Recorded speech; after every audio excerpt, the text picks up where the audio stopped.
still don't have any of those guys available, but they do got some home cooking. We'll see if they can deliver and add to the streak. And tonight, Alex Reese plays his first home game in over a month after battling an ankle injury. Yeah, absolutely. Good to see Alex Reese back. He brings a lot to this Remix team. Obviously, he brings some size, so he gives them some depth in the front court, and he brings a lot of experience. He can be a factor on the inside, scoring in the paint. He can stretch the floor as a lights-out shooter from three, and the Remix could certainly use him, again, without having any two-way or assignment guys available. And he'll go toe-to-toe with a familiar face to Rip City in Texas's Delano Banton. Absolutely. Delano Banton being in the G League is still a little bit of a shocker to me because of what we got to see him do in recent seasons in the Trailblazer uniform, and then, of course, by way of what he's doing currently in the Texas Legends uniform, averaging 23 points per game, 7 assists. He's scoring, he's playmaking, he's having his way. He's been quite dominant since playing for the Texas Legends.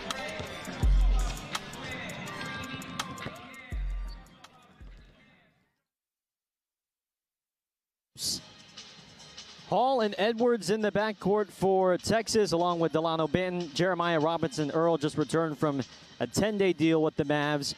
Jamarian Sharp rounds out the starting five for the Legends. And then for Rip City, it's Padula and Hinson with Kent Carr, and Liam Robbins makes his return. He has missed the last 14 games with a right leg injury, so his first game back since the winter showcased. Liam Robbins back. We obviously talked about Alex Reese in the open. This is a big Remix team coming out here to play today. It sure is, as the Legends win the tip, and away we go on this Tuesday night from UP. Remix have won 4 in a row at home and are looking to make it a franchise record 5-game win streak, as that's batted out of bounds, and it'll be Rip City possession. Yeah, a play like that is hard to execute when you have the size on the floor that the Remix do. Much more traditional lineup on the floor. Outside of Padula, who we know is lethal scoring the basketball, you got some good size and length out there on the floor. Henson on the wing along with Jason Kent. Watch out now.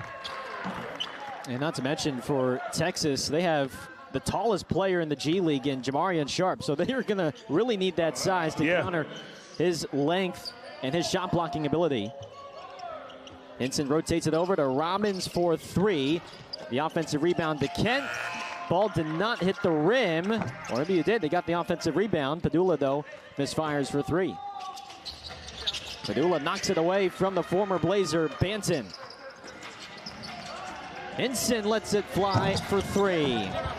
And the rebound, Robinson Earl. Hall lobs, and Sharp throws it down to open the scoring. Tallest player in the league, you say, right? Yeah. We see why there. That was easy, and it shouldn't have been. It wasn't the greatest pass, but when you got a guy of his height underneath, he can make it look easy and clean things up. He's listed at 7'5", 235 pounds. That's a good look, though, from Liam Robbins in his first game back. Absolutely, and that's what you want to try to do with a guy like Sharp on the floor, is bring him out to the perimeter. You don't want him to be a rim protector and a lob threat both. If he's going to be a lob threat, at least bring him out to defend on the perimeter. Kent with the steal, trying to get by Banton, and Banton with the active hands to knock it away.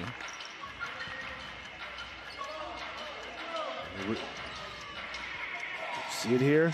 Padula directing traffic, finds Robbins, and Robbins just knocks it down. Had a clean look from Trey right in front of his team's bench.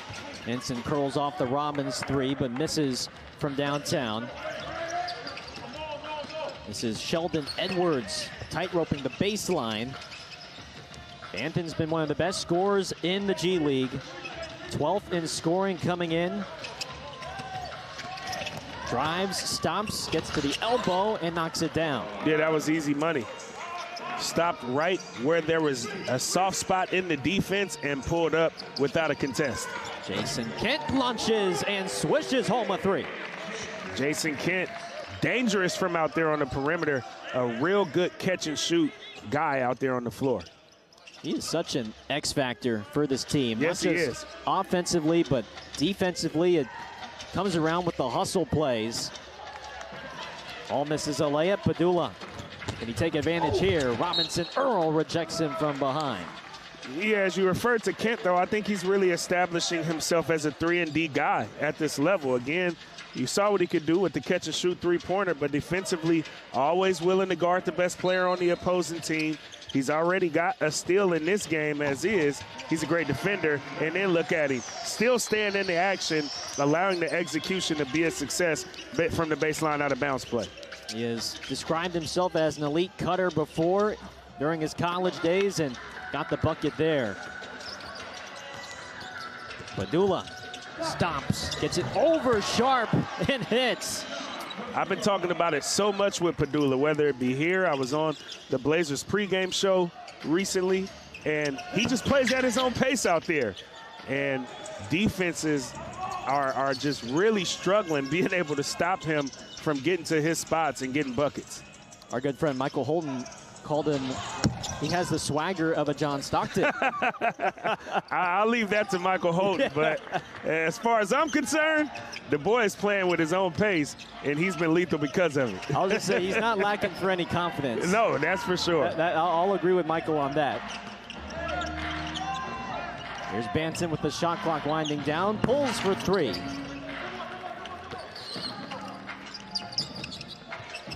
Nice hit ahead. Nice feed inside the Robbins. Hinson triple is good. Great ball movement. Hit ahead pass. Robbins making the extra one to a knockdown shooter in Blake Hinson. And now we got a timeout on the floor. The Remix off to a heck of a start. A 13-4 start for the home side, trying to make it 5 consecutive home wins.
(13-4) start for the Remix. Here in this first game of a back-to-back. Let's take a look at our keys to the game. Devon, what's it going to take to get the Remix's 5th straight win? Well, first, I think they got to protect the paint. In regular season play, the Legends have been a bottom 5 team in the G League in three-point percentage. And, of course, they got the tallest man in the G League as well in Sharp. So they got to take care of around the basket and force perimeter action from the Legends and then limit turnovers. In both road losses against the Vipers, the Remix committed 20 or more turnovers. And with scoring being a strength of the Remix, leaving possessions empty due to turnovers nullifies the scoring advantage that they often have. And so far, they've yet to commit a turnover, and they're off to a 13-4 lead. They got to keep it up.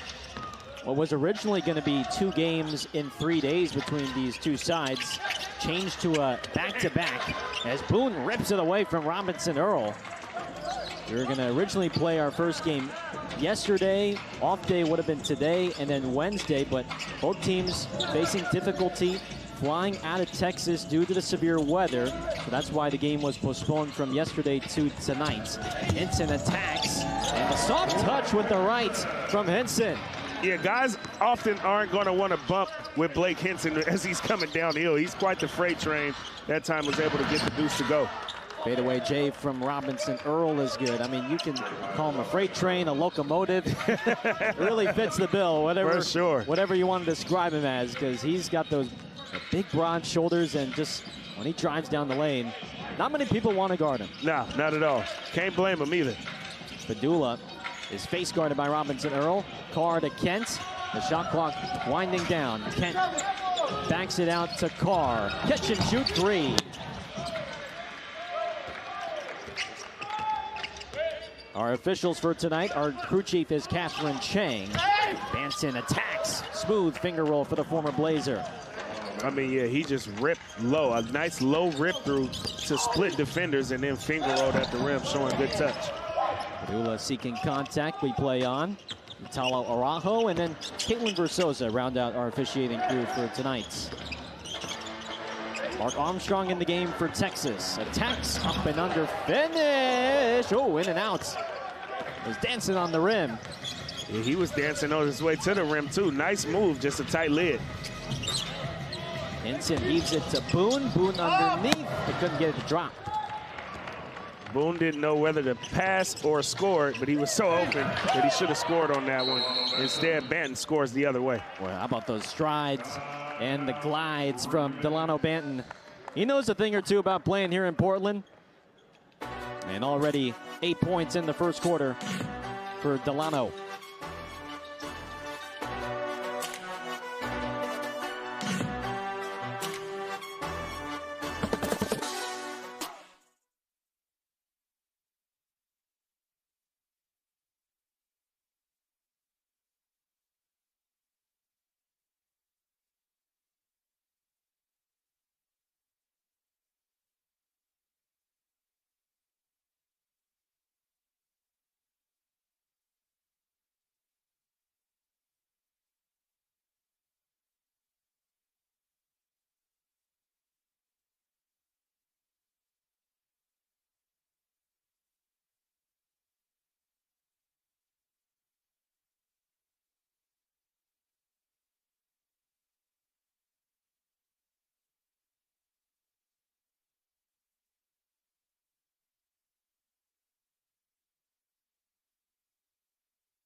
(15-10), Rip City ahead with 6:06 in the opening period. First game of a back-to-back between these two sides, Rip City and Texas. Rip City off to a good start in this one. Scoring the basketball, taking care of the basketball. There's just a guy by the name of Delano Banton who's hard to stop. He's got 8 of the 10 points in this one for his team, so the Remix got to find a way to slow him down. 6 of the 10, excuse me. They got to find a way to slow him down now. I mean, he was the first Blazer to score 20 or more points in 12 or fewer minutes last season, as he ties up Hinton here, curling around the screen. Yeah, he understood he had to stay connected with Hinton, but he was a little bit too connected there. Ben was the 5th best scorer in the G League during the tip-off tournament, but I mean, last year with Portland, just a guy that off the bench you knew you were getting an instant impact in terms of scoring. Yeah, he was a really fun player in a Trailblazer uniform. As the Blazers were kind of in their rebuild phase, they're still building things out, rounding things out, doing a much better job this season. You've been good to see the progress from year to year. He was a part of that, and glad to see him back here in Portland, even if it's in an opposing uniform. Yeah, maybe there's a team that needs some backcourt depth. That maybe a 10-day deal is on the prospects for him, as Armstrong with the offhand finishes. Bounce pass to Boone. Boone with the pump fake, left it short, and then the second effort is good.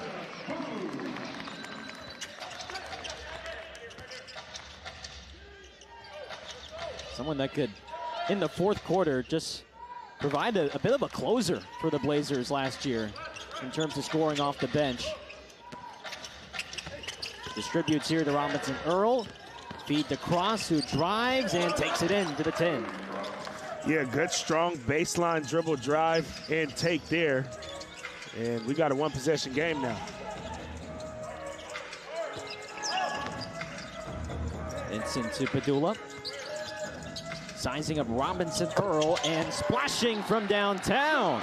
Yeah, you got to be a little bit more inside the jersey of Sean Pedulla. If you give him space, he will rhythmically knock down the shot. Armstrong, no. Robinson Earl got the offensive board and puts it back up and in. Game's starting to get a little bit more back and forth between these two teams. Pedulla, high arching three. Carr tips it up in the hands of Kent. Kent pushes it, no. And Banton is there for the rebound. And then Edwards rotated the basketball to no man's land. Nobody home there. I think it was Sharp who was on the baseline, and he thought Sharp was on the floor, but he wasn't, and they're talking about it now on the bench as Robinson Earl has come out of the game. He's like, Sharp, you got to move out of the way, man, because I thought you were on the floor, and I was trying to pass it to you. And there's D'Moy Hodge, the former Volume 1 remixer, now a member of the Texas Legends. He just checks in for Max Hooper and for Texas. Hinson faking the pass and taking it in smoothly. That's how you fake it and make it. Or fake it till you make it. Fake it till you make it. That's right. He did just that. Robinson Earl stood up by Boone. Cam Parker, Alex Reese, Romeo Weems in, and Big Country launches a three. Weems offensive rebound, left it short though. Rebound to Cross. Remix have missed quite a few bunnies in this one early on. Yeah. It's got to be at least the third of this quarter. Banton working on Weems, and Alex Reese came in for the help. Parker, no-look dish. Reese got Hodge in the air, and he banks it home. Good patience by Alex Reese there. Corralling what was a tough pass from Cam Parker, but if anybody can get it there, it's Cam Parker. And Reese, gathered himself to be able to finish. Robinson Earl in and out for three. Yeah, didn't rush things there, even though he knew he was right under the basket. Yeah. Reese, quick trigger three. I mean, nice catch and shoot. He caught it, he squared up, and he immediately released, knocking down the tray ball. Someone's excited to be back home. It's been over a month, nearly a month and a half since Alex Reese last played a home game. He's been battling some injuries, but already making an impact offensively with 5 off the bench, and Texas will use a timeout. Yeah, Reese, both of those games on the road, obviously remix losses, but he scored double figures. But this is why he's such a big-time player, because he can protect the rim if necessary, as he did on that block, and then he can stretch the floor as a big as well. Two things that can really give teams an advantage, obviously being able to bring out bigger defenders, but also, when necessary, can use his size to be effective on the other end of the floor. And don't forget, I mean, he was on a two-way with the Sixers last year. Sixers identified his talent from beyond the arc. It was a tough year for Philly last year, and so as they dealt with all their injuries, they needed guys to fill in, and Alex did so very well for the Sixers before now returning to the Blazers organization. 2.5 to play in the opening quarter. Hall straight on three. The former Windy City Bull misses his first shot. Romeo Weems fires it over to Reese. Carr. That's Jalen Martin, the newest remixer, wearing number 55. Reese, three off target. Rebound to Hodge. Martin was just signed a couple of days ago, acquired via a trade with Delaware. Armstrong with 10 on the shot clock. Pulls from the baseline. And Sharp touched it last. The Remix playing solid defensively. They've been a pretty good defensive team, I would say, in the calendar year of 2026. Yeah. They've been holding teams down and making it hard for teams to put up points. Yeah, this month, as Martin drives inside, Carr with the shot fake, dishes it out to Weems. Weems tried to give it back to Carr, but it's picked off by Texas. Takes flight. Yeah, I know they had some flight issues getting to Portland, but he didn't have no flight issues getting down court and flushing that one. My goodness. Yeah, flight 2 was cleared for takeoff there. Absolutely. And Sharp blocks Reese. There's a reason why he's one of the best, if not the best, shot blocker in the G League. With that 7'5" frame, and Cross takes advantage for 3. Sharp with just over 4 blocks a game. No good for Reese. Rebound retrieved by Hall. Hall with the behind-the-back dribble into the lane, and he banks it in. Yeah, the pace is starting to be found by the Texas Legends. And Hall is a point forward for his size at 6'7". Skilled at running the offense. Bars 3. Buries it from downtown. We had a great angle at that one, and that looked good off the flick of the wrist, didn't it? We had a good look at Jamarian Sharp's contest, too. Yeah, for sure. A 7'5" big contesting the shot. Oh. And Sharp is there to throw it down. It's a big boy. Mr. Cleanup Man. Shot clock is turned off. Hodge working on Parker here. Now against the 7-footer, dishes it out. Jalen Martin, 3, no good, but he got fouled. With 1.1 left in the quarter, he'll get a free throw for 3 points. Smart play by Jalen Martin, getting the shot off quickly as time was expiring, but then also able to draw the foul as well. Didn't dip. Once he caught it, he went straight up, understanding the circumstances and the situation with the time that was available, and he was able to get fouled. Now at the line, he can earn 3 with 1 free throw. 16 career appearances last year between Brooklyn and the Wizards. This is the free throw, and that will do it for the first quarter.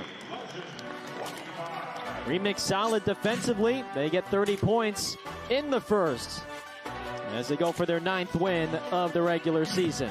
Back after this, here from UP.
(30-25), Rip City as we begin the second quarter here from the Childs Center.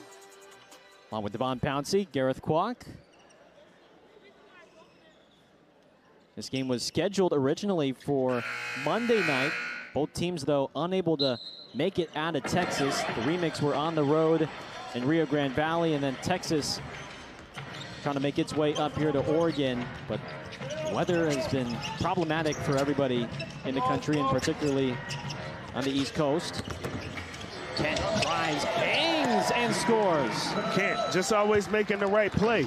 Relocated so that he was able to receive the pass and then just put the ball on the deck, understanding he had the lane and was able to finish at the rim. A big-time play. Clean look for Sheldon Edwards Jr. for 3.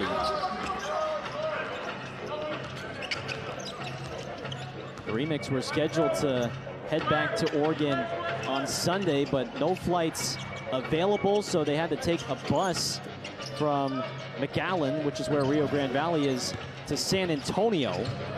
Pass deflected by Hodge. That's a 3.5-hour bus ride from McAllen to San Antonio. Slept Sunday night, and then a 7 a.m. flight from San Antonio to LAX, before then making their way from LAX to Portland. Pass inside from Padula to Martin. Martin misses it from underneath, though. Another bunny miss. The Remix could easily have a double-figure lead right now if they made those bunnies. And Jordan Hall cashes in for 3. I mean, that's probably 8 points that they've given up. Yeah. From inside. Robbins to Padula.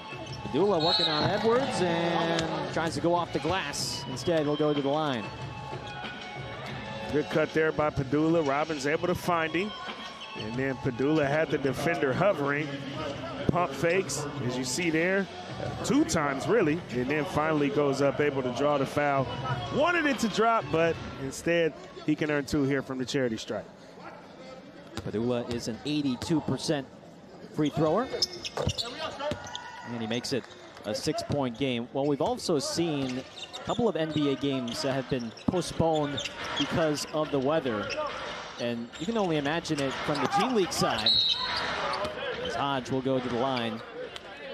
Well, Garrett, the reality is that's why I love being from the West Coast. It's because we don't often deal with those problems that the rest of the country essentially has been dealing with snowstorms and not so great weather. I mean, you know, I'm a California boy growing up, but since then have lived here in Oregon. And, you know, we deal with a little bit of rain and things that are like snow every once in a while. Every once in a while. But, yeah, essentially the rest of the country is really struggling with weather conditions right now.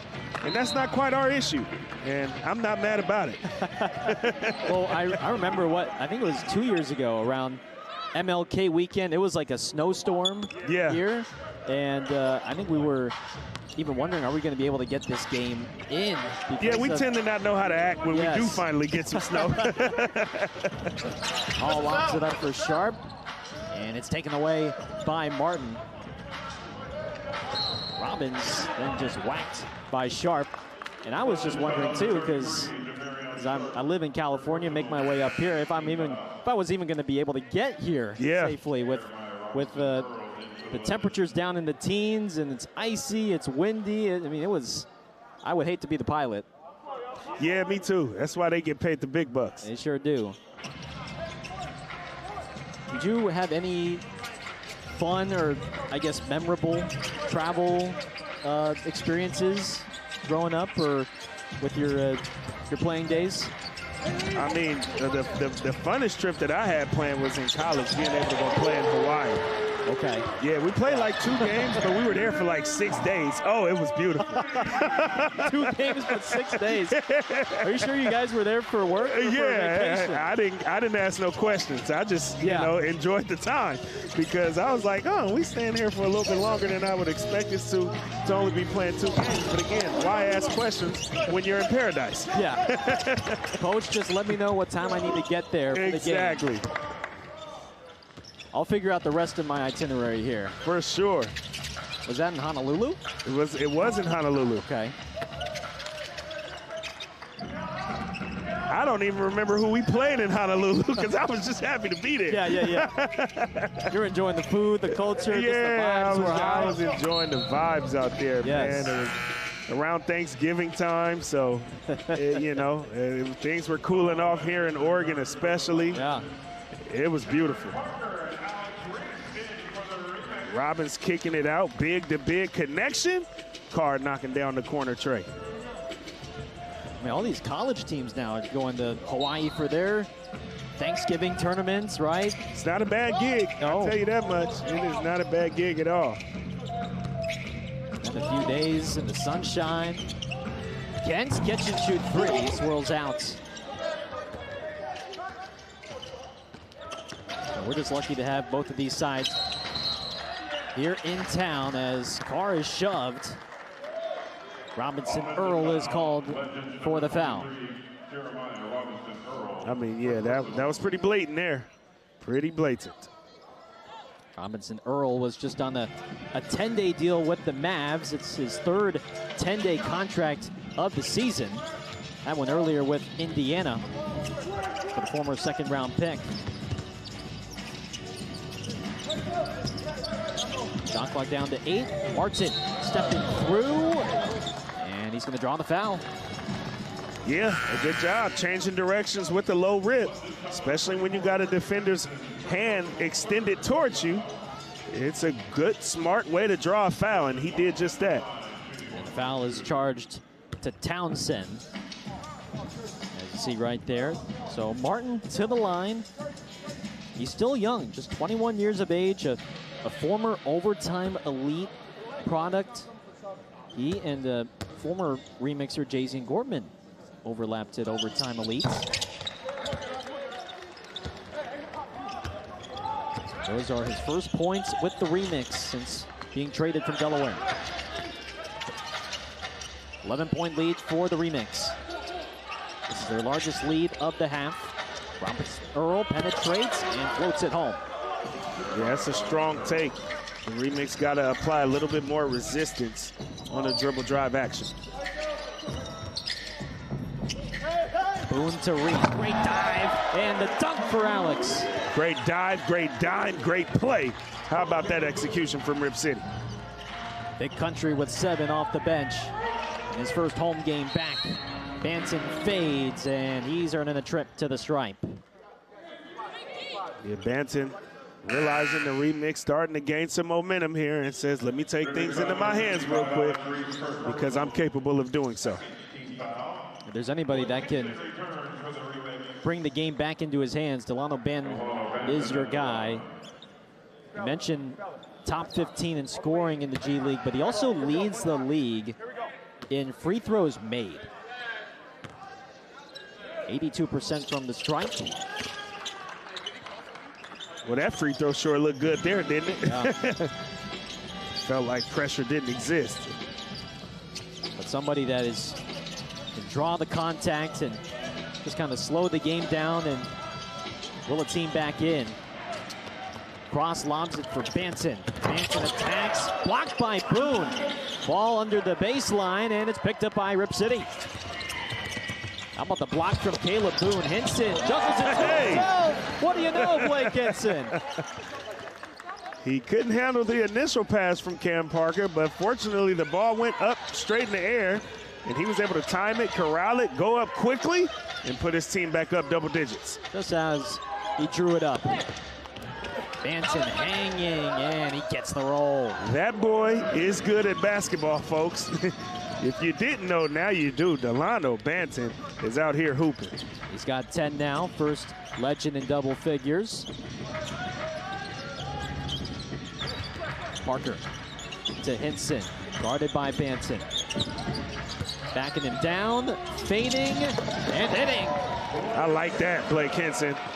I'm used to seeing the jump shot from long range. That time showed he can do it from the mid-range area as well. Alex Reese with the block on Robinson Earl. Parker drives, Boone underneath with the two-handed flush. Again, Cam Parker just in mid-air, waiting for Boone to get just open enough for him to get rid of it before he lands and travels, and then Boone able to flush it with two hands for safety. Cam Parker is a stellar passer of the basketball.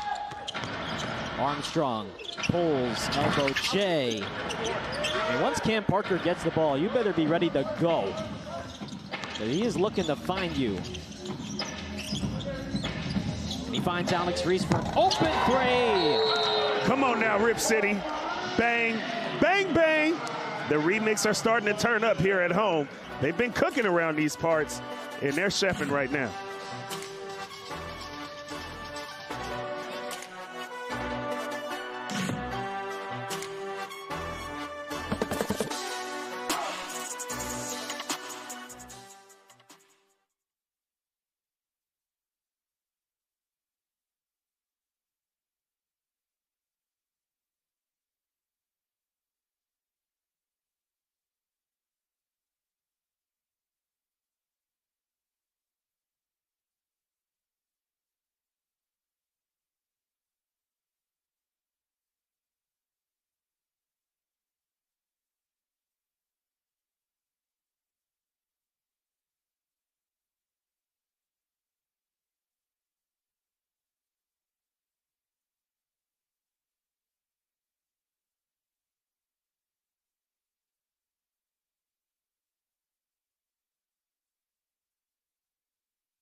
Biggest lead of the night for the remix is right now at 16, 50-34 Rip City.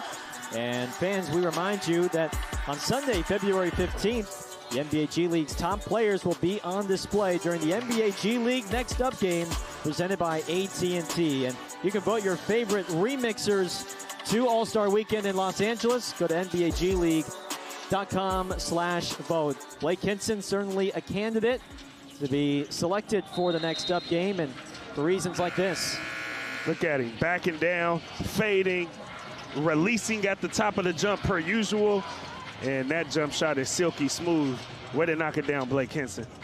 11 to lead Rip City in scoring, and of course the NBA just released the Castrol Rising Stars yesterday, and Donovan Clingan and Young Hansen are the Trailblazers representatives for that event down in Los Angeles. So we congratulate DC and Young on a well-deserved honor. Yeah, for sure. And I want to make this clear because I've been seeing some confusion out there around the selection. Young Hansen in particular was actually selected as a remix player, as one of the G League players to make it. There's just been a lot of conversations that I've been seeing and confusion on. Okay, there he goes taking off again. He took two flights today. And a timeout, but we'll get back to the Young conversation when we return. So the remix will use a timeout. Jonah Herscu unhappy with the defense there.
Couple of baskets for Texas, leading to the timeout.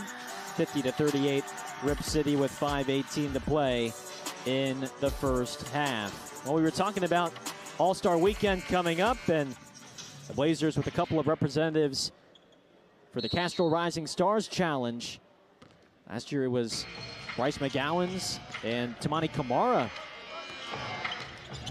And then this year it's going to be Donovan Clingan and Jan Hansen. I know there were a lot of questions about Caleb Love and how he should have been perhaps selected as Weems takes advantage of the lob. And I know you're just trying to clear the air on the situation. Yeah, for sure. Because the reality is Jan Hansen has played 8 games with the Remix this season, and he's been phenomenal playing with the Remix, averaging 17 points, 9.5 rebounds. Now, Caleb Love is a two-way player, so you would assume that he'd play with the Remix this season, but he's playing so well up with the Trailblazers that we haven't seen him don a Remix uniform this season. And so that's why I wanted to make it clear for folks out there that Young was a G League selection. They have a certain amount of slots allotted for G League players in the Rising Stars game, as Alex Reese dots another one from long range. But Young was selected as a G League player. Clingan was selected as a player representing the Trailblazers. Obviously, they both do, but in terms of the slot he was selected in was a sophomore for the Trailblazers. In Caleb Love's case, he's a rookie. He didn't get selected on the rookie squad, which is unfortunate. But what is fortunate is he's been up with the Trailblazers, and he's been balling this season so hard that he hasn't had to play with the Remix yet this year, which is the reason why he didn't get a G League slot. And in Caleb Love's case, I'm pretty sure those are good. That's a good situation for him to be in, because it's showing that he's balling out in the big leagues, which is ultimately where he wants to be. Yeah, and I think it's going to work out for him. He's going to get close. He's approaching that 50-game for sure limits. He and City Sissoko both. Him and Sissoko, and so it'll be decision time for Joe Cronin coming up once they are at that 50-game mark to convert their two-way slots to standard deals. Caleb Boone launches a 3. And last year, Bryce McGowens was a G League player. Yeah. Because he had spent time with the Remix, so he was selected as a G League player. For sure. Monty Camara was a sophomore last year for the Rising Stars Challenge. And I'm glad you're able to clarify that, because it is a little bit, you gotta have to dig a little bit, and yeah, it's just simply not that clear. Well, it doesn't make the most sense, especially considering we just did a spot promoting the G League Next Up game, which is the G League All-Star game. So I get it. I believe it's a newer thing too in terms of G League players playing in the Rising Stars.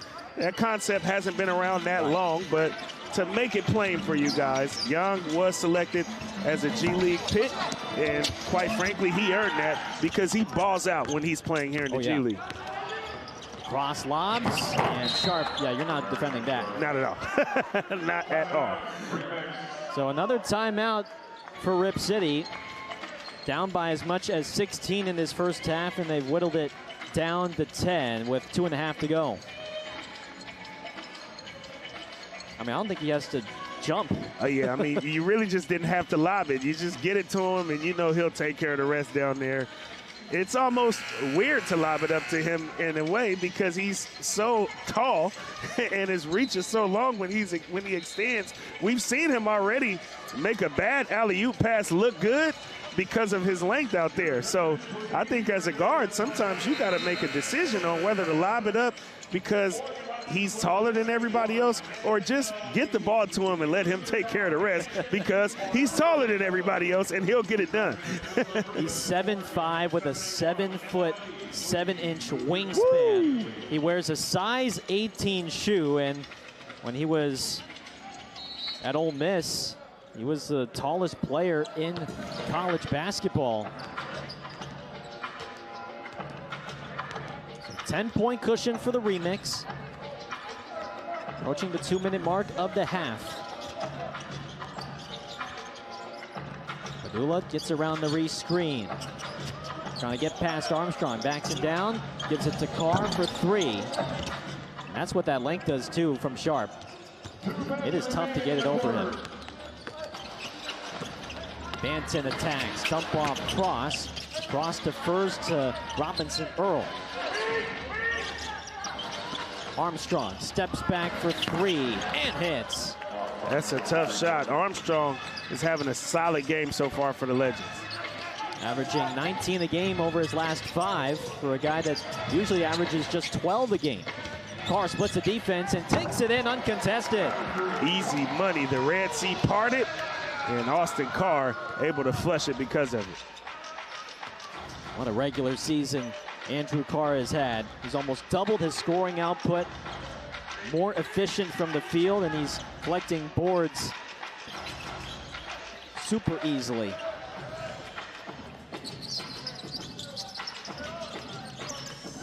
Here comes Hinson.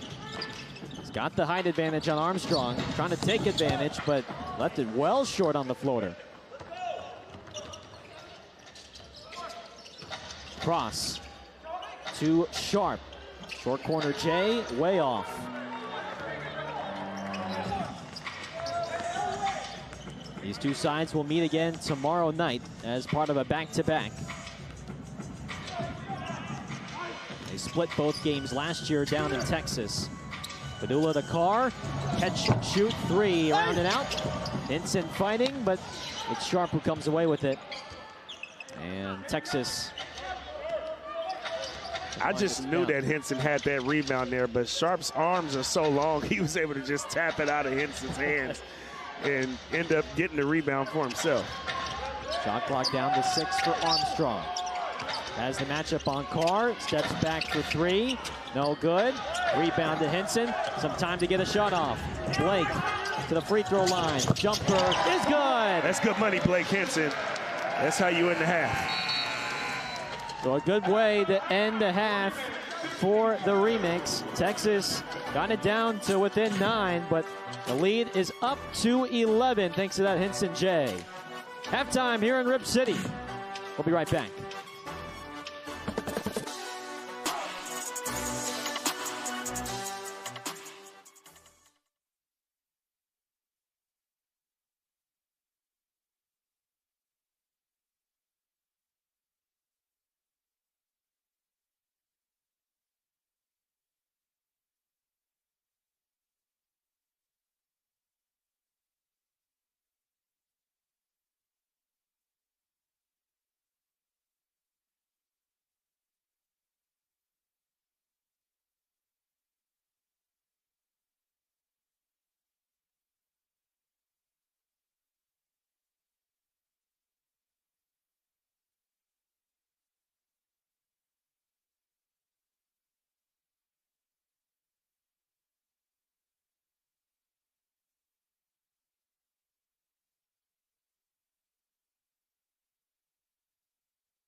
"15 players just isn't enough in today's NBA. How about this? I love it. Almost as much as Caleb. Whether it's due to style of play, frequency of games, or just plain bad luck, It seems most teams these days find themselves in a situation where they have more minutes to fill than players to fill them. Caleb Love raising up and scoring! To deal with that reality, the league created two-way contracts, which allows teams to sign 3 players who split time between the NBA and the G League. It's hard to imagine where the Blazers would be this season without their two-way players, Caleb Love, Sidy Cissoko, and Javonte Cook, who have all stepped up, as Portland has been dealing with numerous injuries since before the season even got underway. In Caleb Love, the Trailblazers have a fearless scorer who has the steadiness and confidence of a veteran despite being a rookie out of Arizona. Well, uses that screen right to the hoop. What a drive. If not for his performance versus the Warriors on November 21st, the Trailblazers don't end their years-long losing streak in San Francisco. Their 4th road win of the year. Take a look at Caleb Love tonight. What a splendid game he had. Sidy Cissoko, now in his 2nd season with the Blazers, has the size, skills, and athleticism to play multiple positions. Take all the shots that he made, but also the hustle plays, the defense, being aware. He's earned the trust of the coaching staff and his teammates to the point that he's been a consistent member of the Blazers' starting lineup. Cissoko, man, he has been solid gold tonight, Lamar. Yes, big. As for Javonte Cook, he spent most of the season with the Remix, helping Portland's G League team get off to a strong start while still making appearances with the Blazers. These 3 players all fit the definition of the saying, you don't have to get ready if you stay ready. And a big reason for that is the advice of a former two-way player on the roster, Duop Reith. Remix with a chance to win the game. Walker, Reith for the win. Yes, indeed! Bang! Wow, Reith always ready. Everybody during the season always gets an opportunity. You got to be able to take advantage of that opportunity and be ready at that moment. He's just been giving me great advice on just, staying within myself, but, still being, the player that got me here. The Trailblazers will get healthier, so it's likely they won't have to rely so heavily on minutes from their two-way players in the near future. But the play of Love, Cissoko, and Cook has shown that two-way players do more than help you get by, they help you get wins.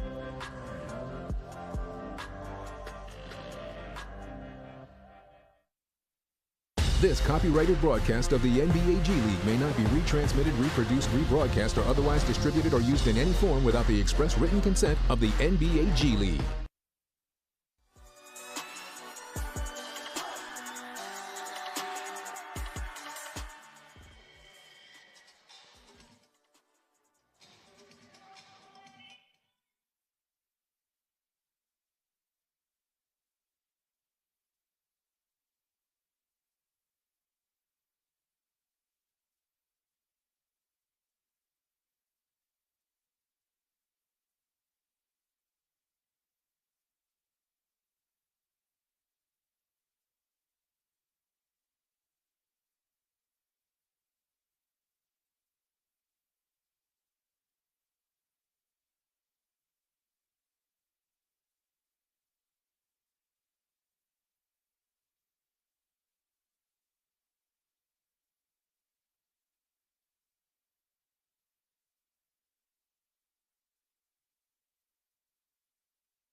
Back here in Rip City, it's a 62-51 lead for the Remix as we begin this 2-game homestand to close out the month of January. Welcome back, everybody. Along with Devon Pouncey, I'm Gareth Kwok. Devon, what did you like most about in that first half? Well, first of all, I thought the Remix did a really good job taking care of the basketball, and they were able to score 60-plus points in the first half because of it. They never usually have a problem scoring the basketball, but when they leave possessions empty, it allows teams to kind of stay in things and stick around rather than the Remix to be able to use their scoring ability to their advantage. They got a double-figure lead because they've been getting shots on goal, and they've done a pretty good job at knocking them down. Well, Alex Reese has battled injuries for much of this season, but in his first home game back in over a month, he's looked the part. He absolutely has looked the part. 16 points, a very efficient 6 of 9 from the field, 4 of 6 from deep. He's also made some big plays defensively as well with a couple of blocks. He's had a huge impact in this game for Rip City, and he's done it in a variety of ways. And he's got a nice flush there, left-hand jam. I see you, Alex Reese. He came to play today. He sure did. Big country, 6 of 9 from the field, and boy, just a welcome sight to have him back and here at home. The Remix looking for their first 5-game home winning streak in franchise history. Will they get it? Second half is coming up next here from the Chiles Center.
About set to start the second half here from Portland.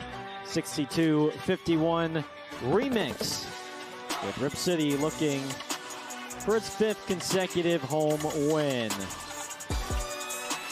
Let's take a look at the first half numbers. Devon, what stands out? Well, two things that stand out to me. The first one, we talked about it in the last segment, is the turnovers. One of the keys into the game for the coming into the game for the Remix was to limit turnovers. They only committed 4. Both teams taking care of the basketball, only 7 committed by the Legends. So it's been a pretty clean game, but I think when the Remix takes care of the basketball, it favors them because they're just a better scoring team. And then points in the paint. The Remix, I think, could do a little bit better job at points in the paint because another key for them was to protect the paint coming in. The Texas Legends lead by 10 in that regard, and if the Remix just do a little bit better job packing it in and forcing them to shoot three-pointers, which they haven't been efficient at doing and currently aren't efficient at doing in this game, I think the Remix can really separate themselves from the Legends in this one. Yeah, the Legends attempt the 7th most threes, yet they only make it at a 33% clip. That is 27th in the G League. They like to get to the line. They're good at rebounding, and they don't typically turn the ball over very often.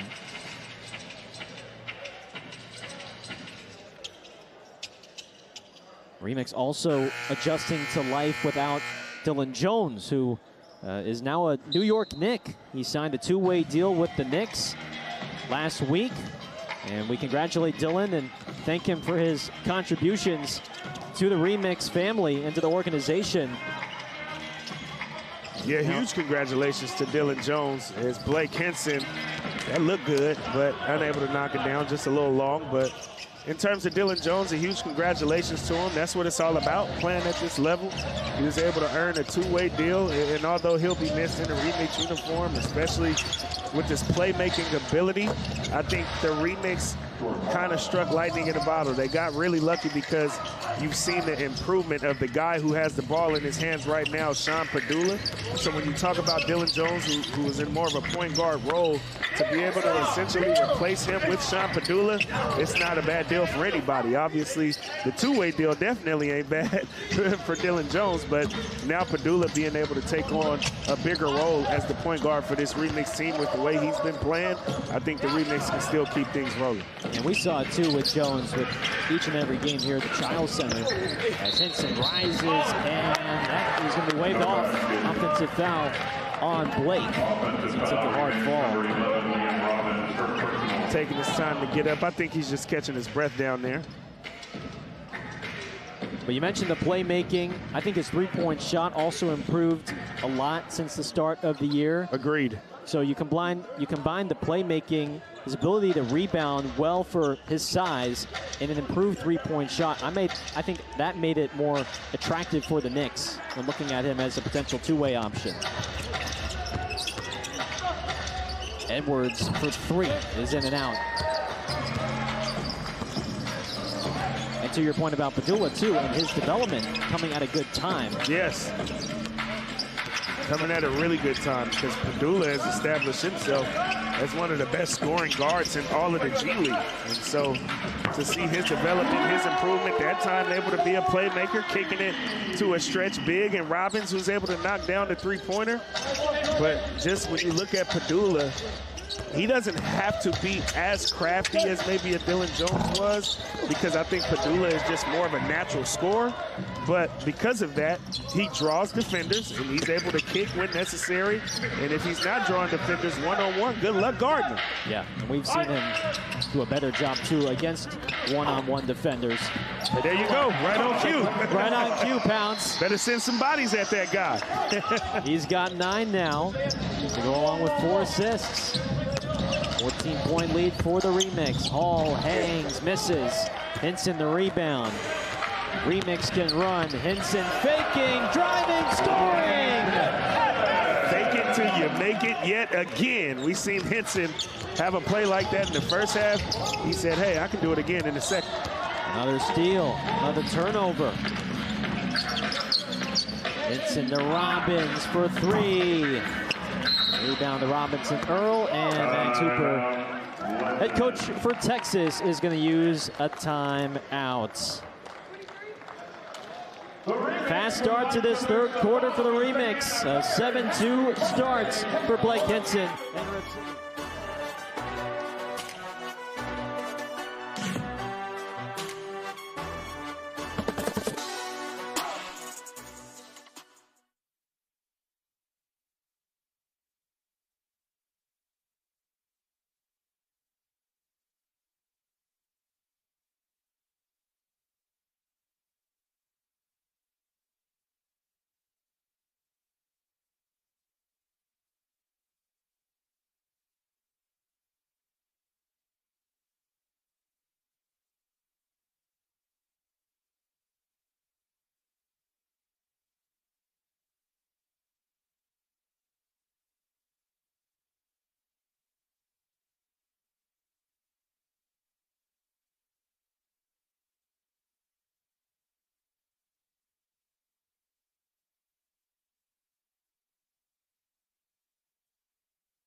69-53, Rip City in front.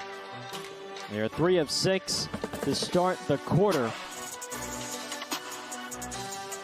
Yeah, another good start to the half here. As at halftime, they were up 11, and now already up 16. So the Remix have certainly come out of the halftime break with the momentum. Well, we were talking about life now without Dylan Jones, but guys are getting healthier. Alex Reese back, Liam Robbins back, and Jalen Martin is a wild card as well. Haven't seen him play a ton with the Blue Coats, but somebody that could inject some energy into this team. And Danny Connors has a great eye for identifying talent. He sure does. Under the radar talent that maybe their opportunity hasn't quite come with their current club, but they can expand on that with the Remix. And then, of course, not to mention two-way guys, which, as we talked about a little bit earlier with Love and Sissoko. We'll see what happens in the near future because they haven't played with the Remix all season long. My goodness. I mean, just throw it up to Sharp. He's going to find a way to grab it. He reminds me of Stretch. You remember NBA Street? They had a character on NBA Street named Stretch, and he reminds me of Stretch, the way he can stretch out and just have his way underneath. Holy smokes. As Kent cuts, back out Robbins, tees up a 3. No good, didn't hit the rim. Blake's got to get it off. And it's a 24-second violation. But again, going back to obviously, you know, the conversation about the two ways haven't been available much, but when Javante Cook is available, he sure makes a big difference in a Remix uniform. And then, of course, assignment guys. We've seen a lot of young Hansen, who we explained why it is that he's in the Rising Stars game during the first half, because of the element he brings when he's on assignment with the Remix. Repair has spent some time with the Remix, not much, but he's been here on assignment as well. But when you can bring in two-way and assignment guys with the talent that we already see out here on display in this game right now, which none of them are two-way or assignment guys, you got a good thing going here in Portland.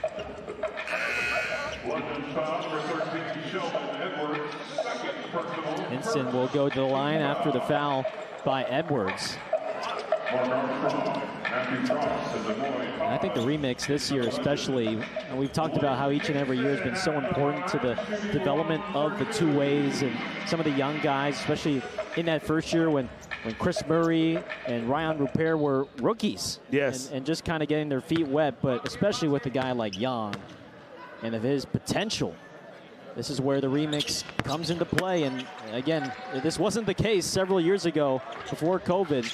No G League team to develop in-house. You had to send your guys elsewhere to other teams, which is just such a foreign concept now that you think about it.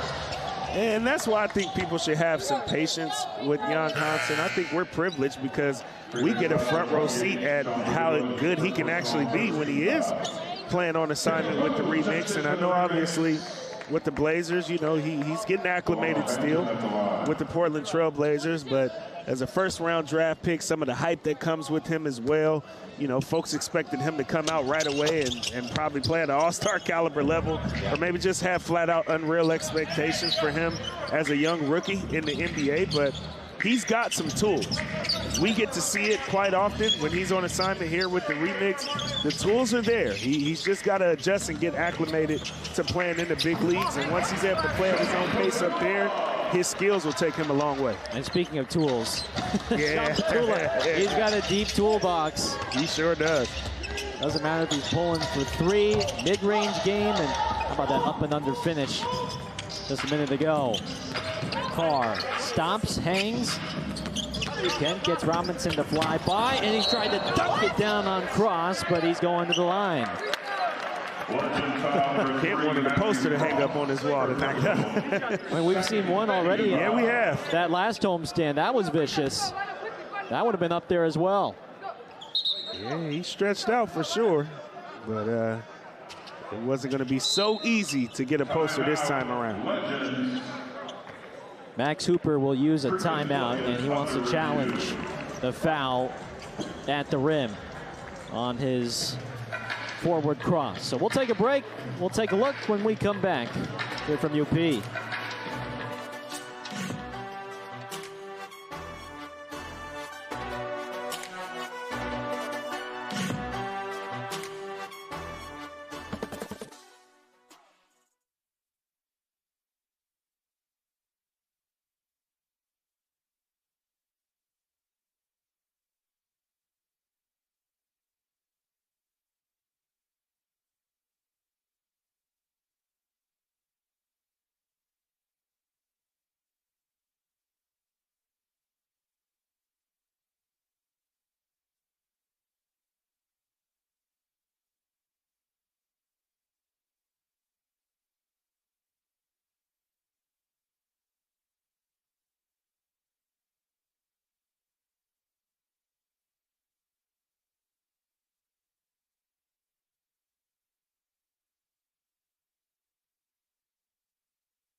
We have our first challenge of the evening. It's been called by Texas on this blocking foul by Matt Cross. Jason Kent driving for the dunk. For the most part, Cross was pretty vertical. That left arm was questionable. Once they made some contact, it leaned forward a little bit, and so it looks like the call is going to stand, and I think that's the reason why. Here comes Caitlin Versosa. So call stands, unsuccessful challenge. Yeah, I wonder if they were also maybe wondering if the arm was enough, the arm extended by Kent was enough to maybe overturn, but not enough. And so Kent will have a free throw for 2 coming up here. 3 remixers in double figures so far. Hinson with 17, Reese with 16 off the bench in just 13 minutes. And Padula has 11, go along with 4 assists. Free throw by Kent is good. He's now 16 of 18 from the stripe in the regular season. This is Rip City's biggest lead here at 18.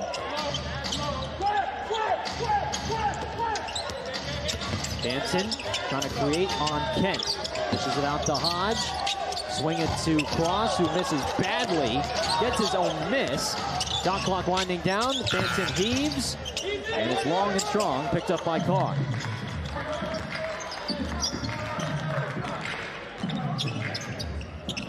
The Legends are 5 and 8 in this regular season, which is 11th in the West. Carr the pass. Padula offhand finger roll is good. Well, that's why Padula is so good too, because even off the ball, you have to be so connected to him that he can just slip right behind you. And Carr was able to find him for a finish. Carr and Padula are so well connected. Yes, they are. I mean, they love to work together in the pick and roll game. And how about this feed? Again, just slipping right by his defender was Padula there, and Armstrong just had to let him have those 2. Marion Sharp back in for Robinson Earl. Mark Armstrong, second-year man out of Villanova, is 21 years of age, former Long Island Net, and his first year with the Legends.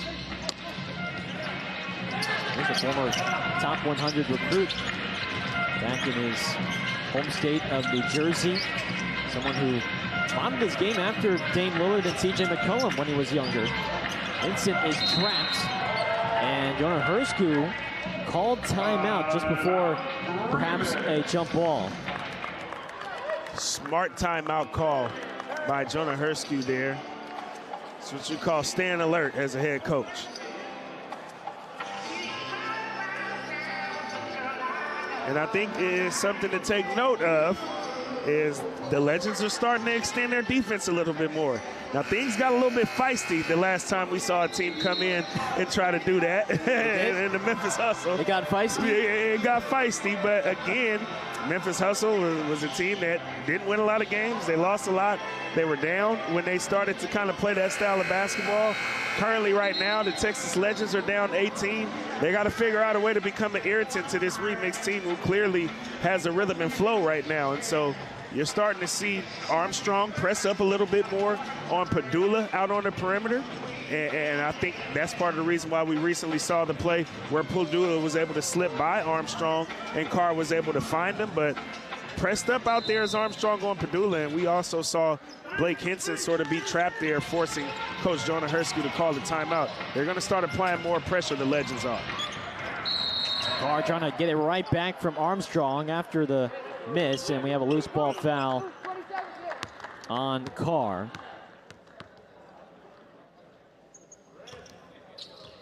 Well, Caleb Boone also talked with us post-game after one of those wins against Memphis. I mean, how do you guys respond when a team is applying pressure like that?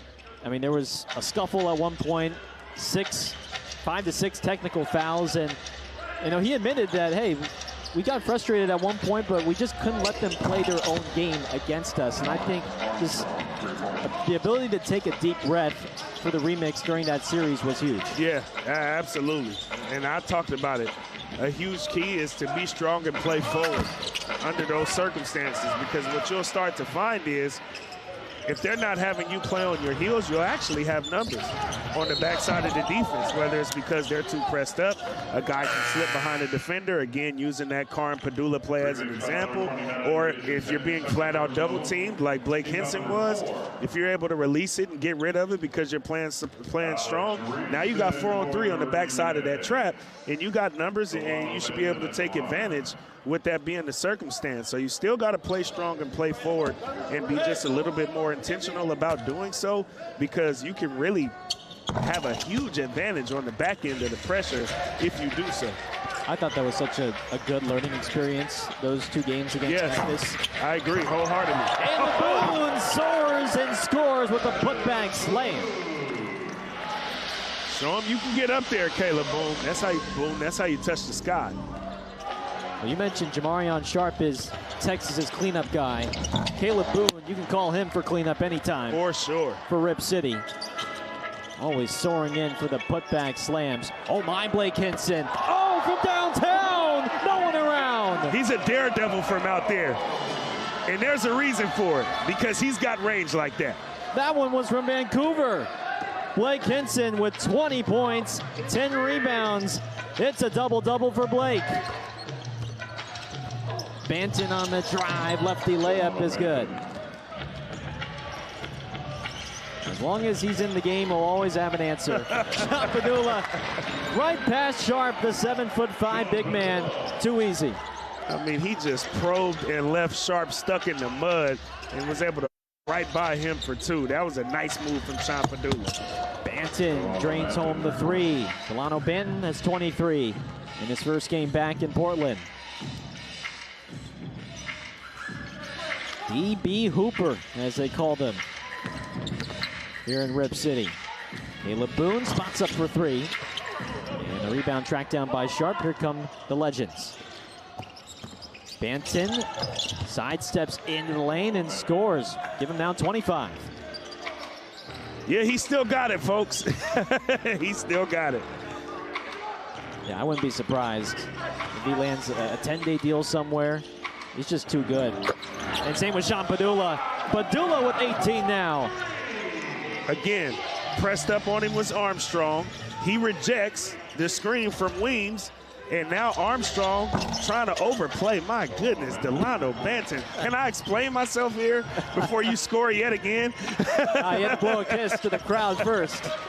But again, Padula driving, kicking, drawing defenders. That's good money. That's how you play basketball. And why not for Blake Hinson? 23 for Blake. Padula with 6 assists now. The remix offense is clicking right now here in this second half. Banton off the screen for 3, no good. And then Boone and Hinson both sort of colliding. And it'll stay with Texas with 2:49 left in the third. All right, I want to take a look here, because this was the play I was talking about, where Padula, because he had Armstrong pressed up, just crosses over. And now Armstrong is having to play from behind, but Padula is already going into his jump shot, knocking down the 3-pointer there. When you press up like that, you open up the opportunity for a player to get by you and ultimately have their way. He's become just, I mean, he's taken the game into his hands, I think. That's also the takeaway throughout this regular season since tip-off tournament action. Martin, little sidestep, layup off the window. Okay now, Jalen Martin. Yeah, that was nice. That's how you dance, my friend. Skilled 21-year-old with a lot of potential. That is last tip. No, we have a foul on Padula, who reached in. Number 28, Sean Padula, second personal. Get the step through. Going up with the off foot, but finishing with the strong hand. It's good balance by Martin. And then, yeah, it was not all ball there. Padula tried to make a case for that, but the official saw otherwise, and we did too on that replay. So that free throw gives Banton 30 points, and that is now his 9th 30-point game of the season. He had 35 on Friday versus Valley, their last game. So back-to-back 30 balls for Delano. Here's Martin with 6 on the possession. Reese to Padula, who cuts and scores. How about that connection? Reese to Padula.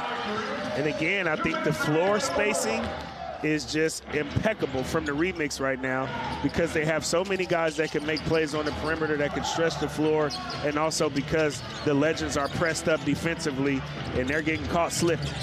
Cross is pass nearly thrown away. Edwards saved it. Creating against Weems, hucks up a 3, and it's nothing but nylon. And Romeo's like, come on, man.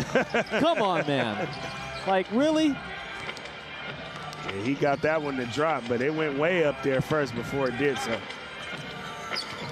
Edwards was the best three-point shooter in the Atlantic 10 last year. Weems tries the answer, no good.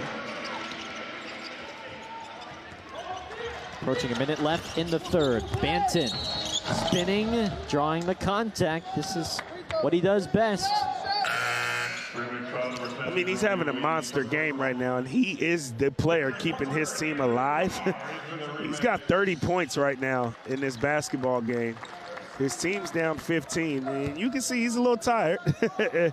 He's definitely having to take a breather whenever the opportunity presents because he's trying to apply constant pressure on the Remix defense with his offensive ability.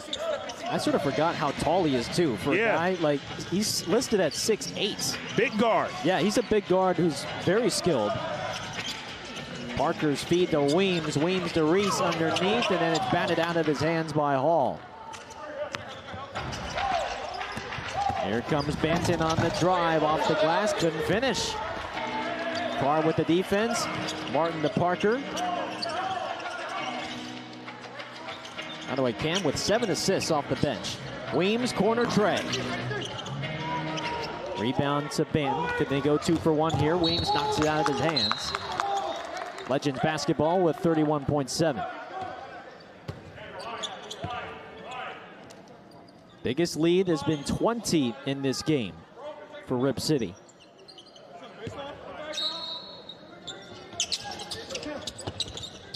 Edwards curls, hucks up a 3. Rebound Robinson Earl underneath the basket, and he scores. That's how you power dribble into the gather and a strong finish on the reverse. So Texas still very much in this contest. Yeah, they're in arm's reach for sure. Remix have outscored Texas by just 2 in this quarter. Parker letting some time run. Weems sets the screen. Cam needs help. Reese with 1 on the shot clock, puts it up for 3, around and out. Carr puts it up. Tried to dunk it down, but I don't think it's going to count. The ball was still in his hands when time expired, so they'll take a look. Don't think it's going to count. The Remix will take an 11-point advantage heading into the 4th.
11-point lead at the half, and it's an 11-point lead as we enter the fourth. 94-83, Rip City. And then look at this group right here. The guy in the red hoodie is a guy by the name of Omar. He happens to be my barber, but he's also a high school basketball coach. He brought his team out, the Ida B. Wells High School varsity basketball squad, coming out to check out the remix, check out some pro hoops. And then they also got a young guy on that team by the name of Muhammad Carter, who's celebrating a birthday. So happy birthday to young Muhammad Carter. And I also see some highlights of Muhammad Carter. He can get up. He can play above that rim for sure. Okay, someone to look out for, perhaps, on the scene. And, of course, Omar provides the best cuts. Oh, yeah. Right? Yeah. He cuts me. I've seen him cut some of these guys on the team. He cuts a whole lot of people around here. That's my guy, elite barber. So we start the fourth. D'Moy Hodge chucks up a three and knocks it down. That's the first bucket for Hodge. And what do you know? It's a single-digit ball game. Well, one thing he can always do is shoot that ball, D'Moy Hodge. He put it on display there. 3-and-D specialist as Edwards pickpockets Kent. Takes it all the way. Coming out fast in this quarter is the Texas Legends. Parker hangs, fires it over to Carr for three, in and out. Hodge, who spent 1 year with the remix in Volume 1. Ball swatted by Robbins. Great defense from Liam in his first game back. And then Martin gets clothesline with the pass in traffic, delivered by Parker. I mean, Parker, I think, saw the defender coming, trying to shoot the gap and put a little bit more heat on that pass to try to at least make sure that the pass wasn't going to get cleanly stolen, as D'Moy Hodge was trying to read it there, but instead he runs into Jalen Martin and gets called for the foul because of it, rightfully so. Rip City has led by as much as 20 in this game. This is really the closest Texas has gone in this second half. Pass bobbled underneath to Robbins, and then Sharp sent it away. Yeah, that's not the guy that you want to go up against trying to recover and put a shot up quickly. He'll reject it all the way. All takes it in for the layup, and it is a 4-point game. A 7-0 run to start the fourth for Texas. Kent three, beat this one. And then a loose ball foul on Hall. Hall and Carr jostling for position underneath. Yeah, both of them ended up hitting the deck. You see the three from Kent, and then, yeah, just pushing Carr was Hall there. And the official was able to see that, sideline official making the call. Hall wanted his coach to challenge. They have one left. Unsuccessful for the first. Robbins three, no good. Kent offensive rebound, up and under finish, no. Parker working on Hodge. Pass deflected, Carr's got it. His three, no good. So several empty possessions to start the fourth. And Robinson Earl takes it in for the dunk. And Jonah Herskew will call time.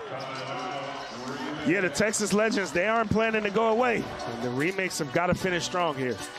9-0 run to start the quarter for the Legends, and they are within just a deuce.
There's DJ Avalanche. Spinning the tunes on this Tuesday night. The remix. Their 20-point lead has been whittled down to just a pair with 10:10 to go in the ball game. Yeah, the Texas Legends have just picked up the pace, quite frankly. We talked about the pressure defense that they've been applying, but coming out of that quarter break, they have been flying around and they've been getting buckets. 9-0 run to start the quarter for the Legends. So, Devon, if you're Jonah Herscu, what's the response here? Well, I think the response was putting Sean Pedulla and Blake Hinson back in the game, and I don't blame him. Hinson looked like that was in between a shot or a pass. He gets it over to Robbins. Robbins with 5, with 4, and then he threw it off the rim. Pedulla gets it right back. Carr underneath is held by Hall. And so you want to talk about a fortuitous sequence of events. Yeah, buddy. From an empty possession to then getting the ball right back. The pass hit the rim, and then somehow Pedulla got it back after the change of possession. Carr with 8 points, 6 rebounds for the rookie out of Kentucky. And out on the free throw, just the second miss from the stripe for Rip City tonight.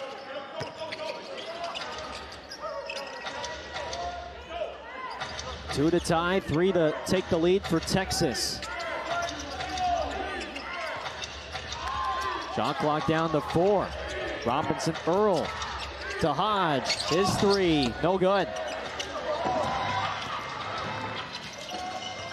Pedulla slices inside, and he's swatted by Jamarion Sharp. Holy smokes, that was a fly swatter. Edwards in and out for 3, though. That is a human fly swatter. Yes, Jamarion Sharp. 3 blocks in the game for Sharp. Hinson nearly falls down. And another turnover in this fourth quarter. The Remix have yet to score in this fourth. Edwards for the lead, no. Sharp trying to get it. Hodge gets it. Closed off by Carr. Dishes it out. Edwards for the lead. Shorts. Meanwhile, Texas with several open looks. Yeah, they had their chances to either tie and take the lead here, but they haven't been able to get over that hump just yet. Pedulla has Hodge on his back, floats it up, and Jamarion Sharp is just taking over in this fourth on the interior. Oh, with the scoop and the score, and he's going to the line. How about it for the big fella, Jamarion Sharp. And this is without Delano Banton on the floor, keep in mind.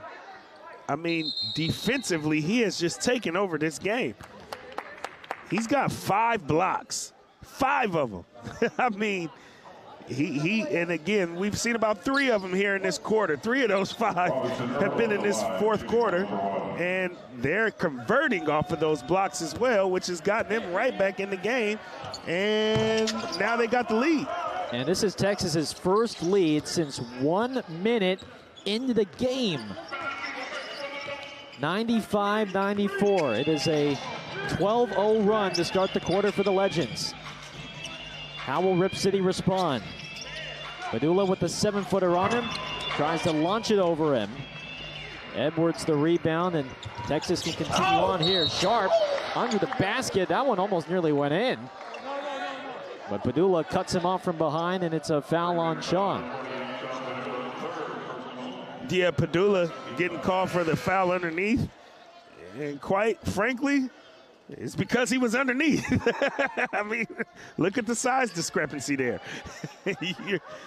You didn't have a favorable situation by any means if you're Sean Pedulla.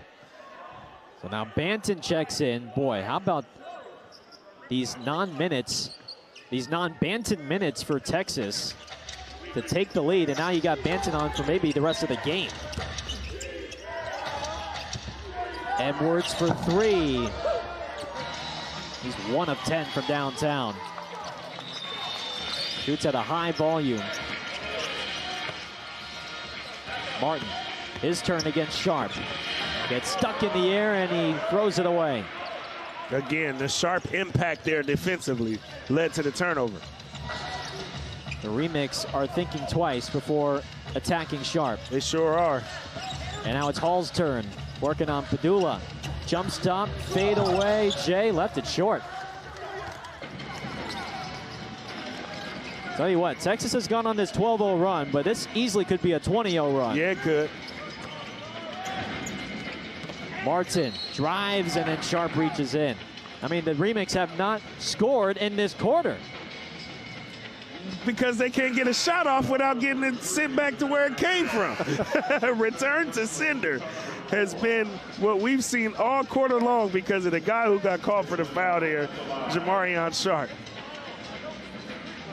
So Martin with a free throw coming up. One more foul also by Texas will put Rip City in the bonus for the rest of the game. So that's the good news. As free throw to give Rip City the lead right back, and Martin does just that. Now with 6 off the bench in his Remix debut. Banton working on a 32-point night. 10 of 21 from the field. Drives inside, lefty layup, no, and the ball is batted around. Who touched it last? It's Rip City possession. Sharp wants a review from his bench. Oh, that's off Carr. Yeah, and Sharp wanted a challenge call. I don't think his coach saw it and decided to hold off on challenging there, but I saw it off Carr as well, live in the action prior to the replay. And the replay just proved that to be right. If they would have challenged it, they would have won that. Yeah. Dula now trying to take matters into his own hands. Well, at this point, you don't got to think twice about getting to that rim because Sharp is off the floor. So if the Remix want to attack, they better attack now while he's not in the game. Padula's got 20, 6 assists. Free throw is good, and the lead up to 3. And right now, Texas operating with a small lineup, as is Rip City. Armstrong against Weems. Step back Trey, way off. Texas 8 of 28 from 3-point range. Padula, straight line drive, takes it in, no. Tipped by Kent is good. Oh, what a big bucket. Mr. Everywhere like air, Jason Kent, ladies and gentlemen. He finds a way. In double figures now with 11. Banton rejects the screen. Hall with the good look for 3. It's not falling for Texas. Henson running the fast break, lost the handle. And they call a carry on Henson. It was a double dribble. Dribble, excuse me. Yeah. Once he retrieved the basketball, he put it back on the deck. He wasn't called for the carry because he retrieved it, caught it with both hands, but then once he put the ball back on the deck, he lost his privilege to be able to dribble when he initially lost the ball in the air. Only the 10th turnover of the game. Rip City is taking good care of the basketball tonight.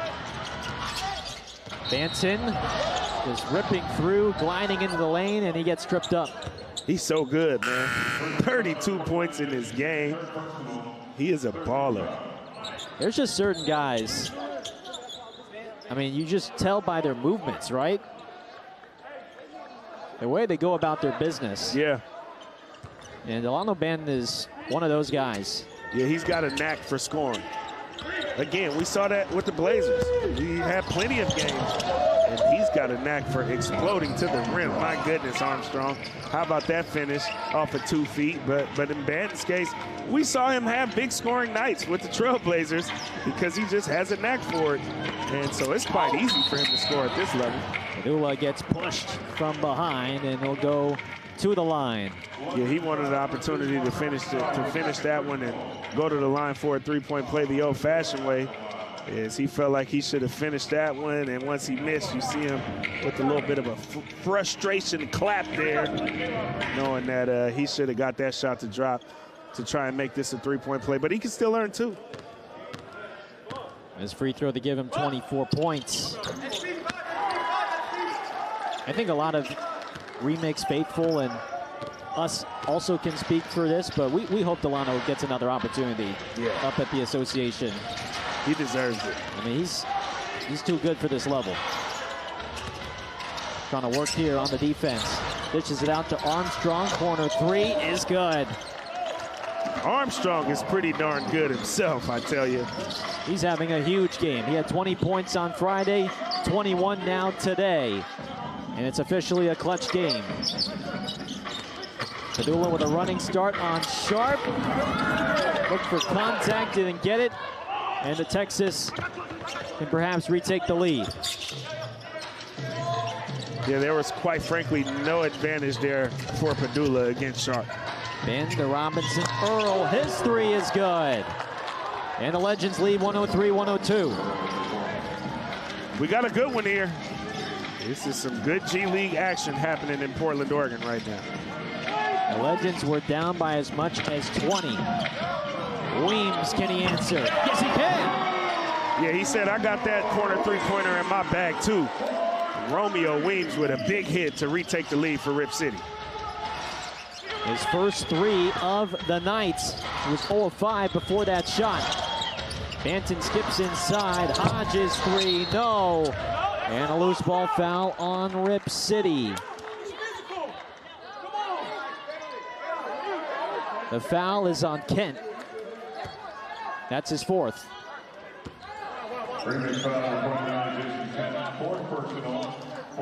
Rip City is in the bonus. Texas, one more foul away from reaching the bonus.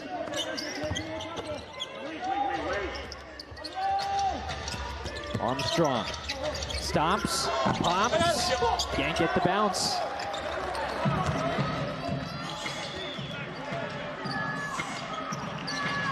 .105, 103. Padula to Reese. Pick and pop action for three. That's how you draw it up and execute. Just like that. Two-man game, Padula and Reese. And then Reese just pops. Padula able to kick it to him. Reese knocking it down as he does for you. That is Alex's bread and butter. As a foul on the drive. It's committed by Padula.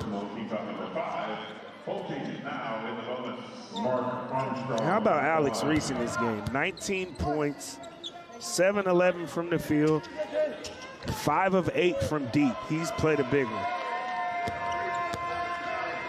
His first home game in about a month and a half while battling injuries. His third year with the club. He's been there since literally day one. Hodge pestering Padula. Padula to Weems. Weems surveys. Big country Trey. Good! Green bean!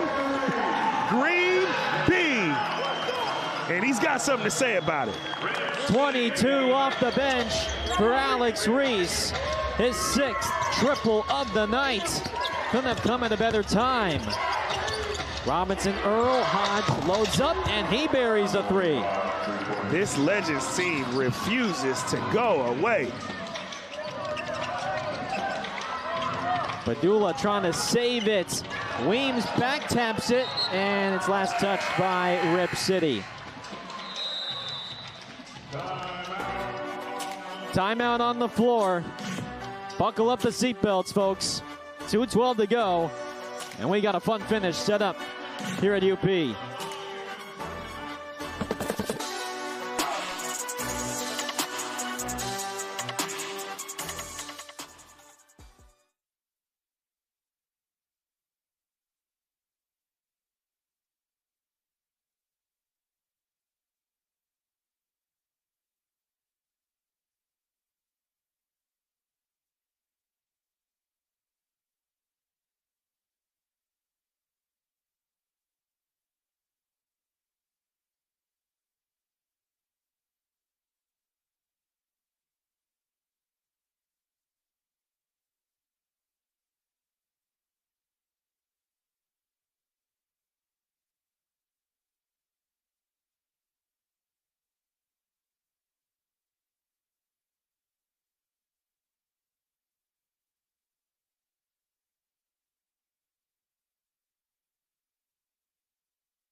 3-point game here in Rip City, 111-108. A 5th consecutive home win is on the line for the Remix. And for Texas, a chance to snap a 2-game skid. Our next home game, our next telecast is tomorrow night. These two sides will go at it again. Rip City in Texas, a 6 p.m. tip. Tickets available at ripcity.gleague.nba.com. It'll be the final home game of January for Rip City before they hit the road for 5 straight. And then we won't talk to you for almost a month until late February after the All-Star break. Approaching the 2-minute mark. Banton on the drive, throws one up, and he's going to the line. He just continues to draw fouls. And it's frustrating for a defender. Blake Hinson showed his frustration there because you try to play him straight up, but he has a knack for seeking out and drawing the contact from defenders, even when you feel like it's impossible for that to be the case based on your defensive positioning. 34 points now after that free throw for D.B. Hooper. 1-point lead. Carr to Hinson. Wide open 3 is good! That's a guy you don't leave open, especially this late in the game with the score being so close. It's a closely contested game. If there's anybody that you got to be aware of where they are on the floor, especially hovering that 3-point line, it's Blake Hinson. I mean, that's the most lethal shooter, 3-point shooter in the G. Kent trying to rip it away from Benton, and he did! He took it away from the former Blazer. Final 90 seconds on this Tuesday night. Padula calling the shots. Here comes a double. Padula, step back, Trey. No, Kent trying to throw it down, but Sharp is there for the board. He might have gotten the piece too. Banton feeds to Robinson Earl. Rises, misses. Good help from Carr there, because there was definitely a mouse in the house. Hodge pokes it away. Rip City basketball. Couple of big stops for the Remix late. Now they need a late bucket.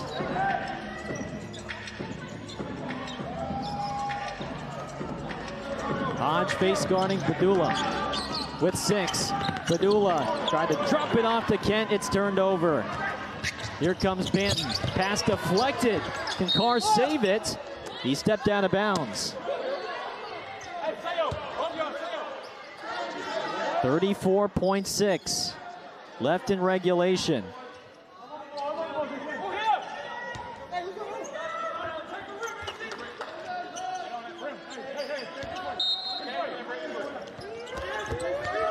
No fouls to give for either side.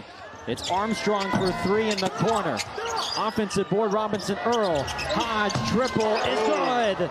Big time shot for D'Moy Hodge. It's a 1-point game. He laced that one. It was about a 4-second difference, shot clock and game clock. Padula blitzed. Reese to Kent. Underneath to Hinson. Hinson to Kent. Kent on the drive. Takes it in! Jason Kent is such a cerebral basketball player. As soon as he saw he was being overplayed on the 3-point line as the next available option for Hinson to pass it to, he just slipped right behind the defender. That's how you read a play, and he gave Hinson the angle not only to pass it to him, but to also get an assist by finishing at the rim. Jason Kent, that is heady basketball right there. That was a high IQ play. The X factor for this team coming through in the clutch. Now Rip City needs one more stop with 5.8 left.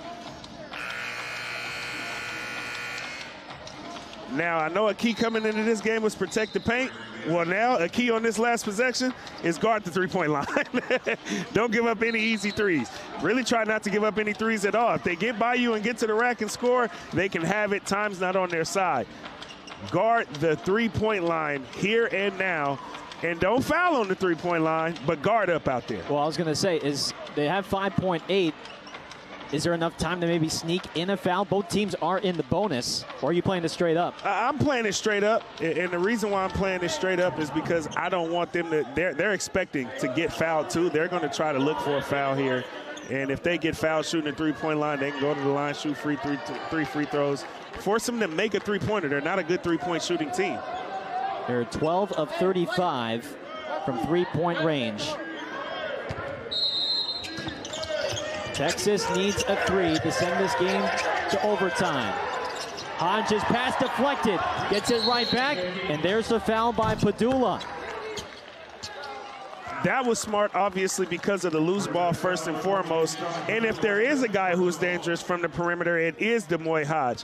He was the inbound man, so I wouldn't have obviously fouled him initially because you couldn't with him being the inbounder. But because he was able to get loose and retrieve the basketball back, a smart, quick foul to not let him get a clean three-point look off because he just made one not too long ago. Yeah, he's 3 of 6 from three-point range today. So inside of 2 minutes, this will be 2 free throws.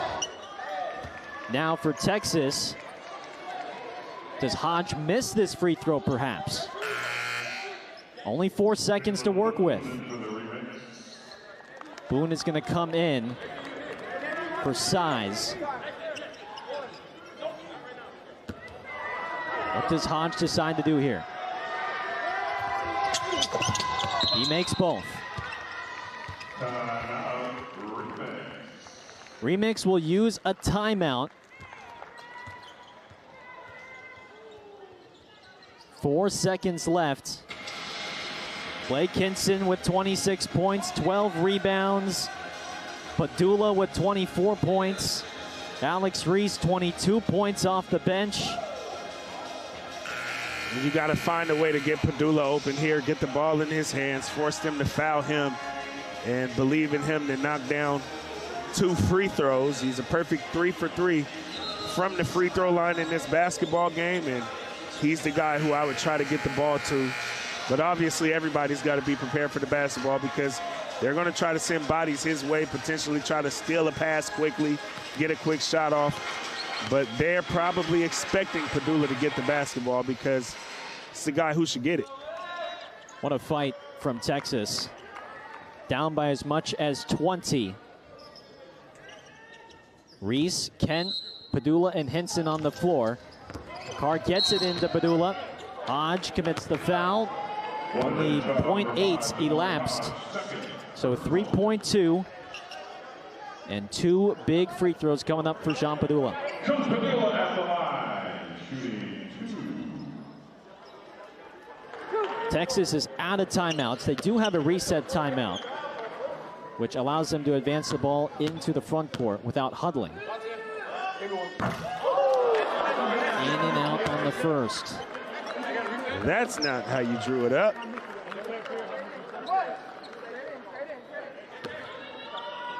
This free throw to give him 25 points.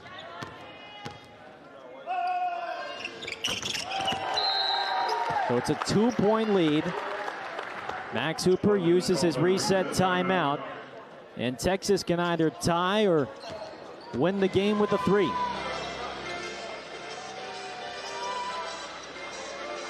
Hodge will inbound again for the Legends. A 5th straight home win on the line for Rip City here. Hodge surveys.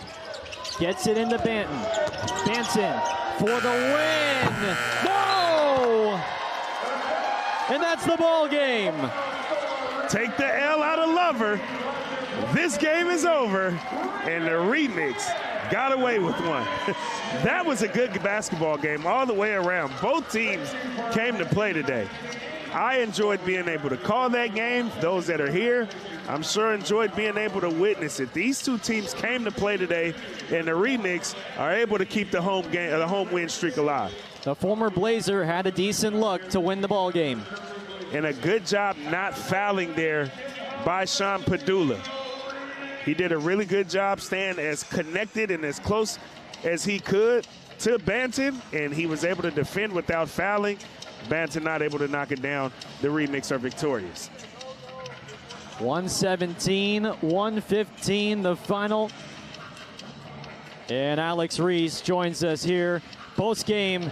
Alex, 22 points, 6 3-pointers in your first home game in about a month and a half. Just had to feel running up and down the floor here at Childs again. Yeah, it's good to be back in the Childs Center, man. I'll tell you what. It was good. Teammates, found me when I was open. I was able to hit some tonight. I know it hasn't been the easiest year for you dealing with injuries, but what just kind of kept you going year 3 now with the Remix? I mean, it's part of staying professional. Injuries going to happen.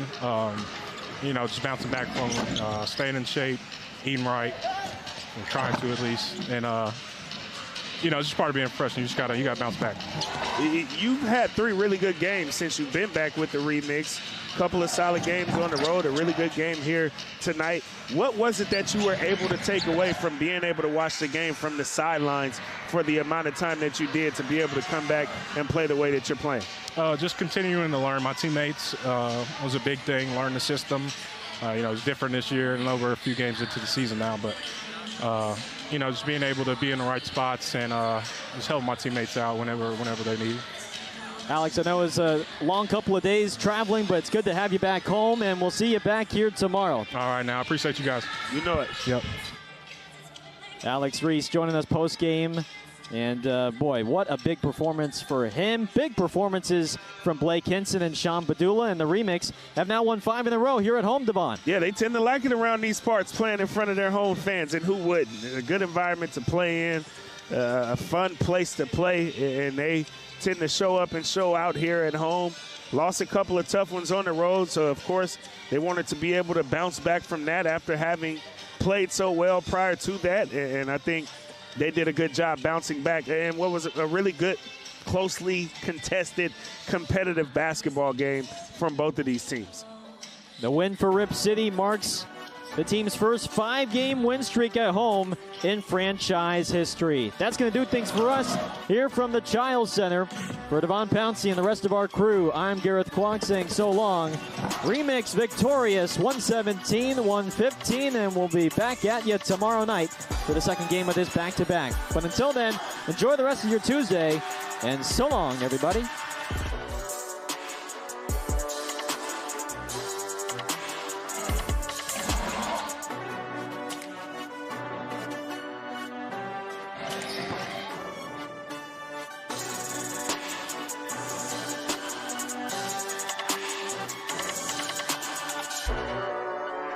Thank you.